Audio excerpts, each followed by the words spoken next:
Now, as we know, the Prime Minister seems like he's heading for a brick wall when it comes to the upcoming federal election. Why? Because it just doesn't matter what he thinks or what he says about how amazing everything is. The reality is that, as we've told you before, Australia's wealth gap is heading towards its worst inequality since the 1950s.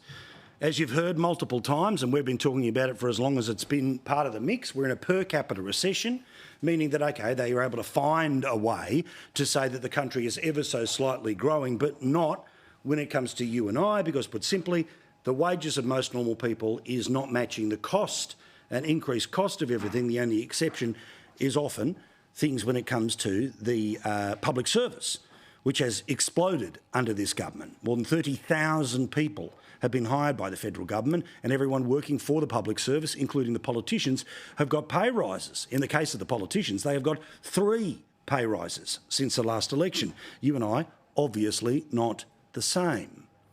In fact, as the Australian newspaper had on its front page this morning, the graph that we may have quickly flashed at you before, but I want you to see again, this is the overall picture about households. We are going backwards. The costs go up, the income goes down, meaning the deficit gets larger.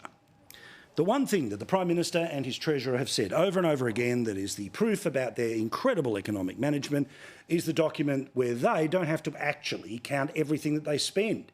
As we know, there are tens, probably hundreds, of billions of dollars which are off budget, much of the spending that Chris Bowen's been putting in place. And as they're able to get a massive increase in iron ore receipts, as they're able to count the profits of the Future Fund, they've been able to say this for the past couple of years. The Albanese Labor government has delivered a second consecutive budget surplus. What we've done is produce a budget surplus and followed it up with another budget surplus. We haven't chosen between cost of living relief or budget surpluses. We've been able to do both. We have delivered back-to-back budget surpluses. Order. And for those that are cheering on in the press gallery, they think that that is enough.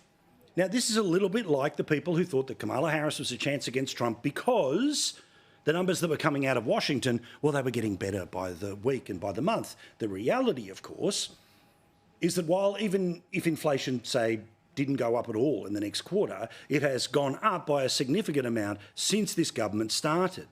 Now, they're going to say, well, it's started to come down. But remember, as we've said before, you add one quarter on top of the other quarter, on top of the other quarter, on top of the other quarter, and that's how you end up with eggs that end up costing 30% more than before this mob came to power.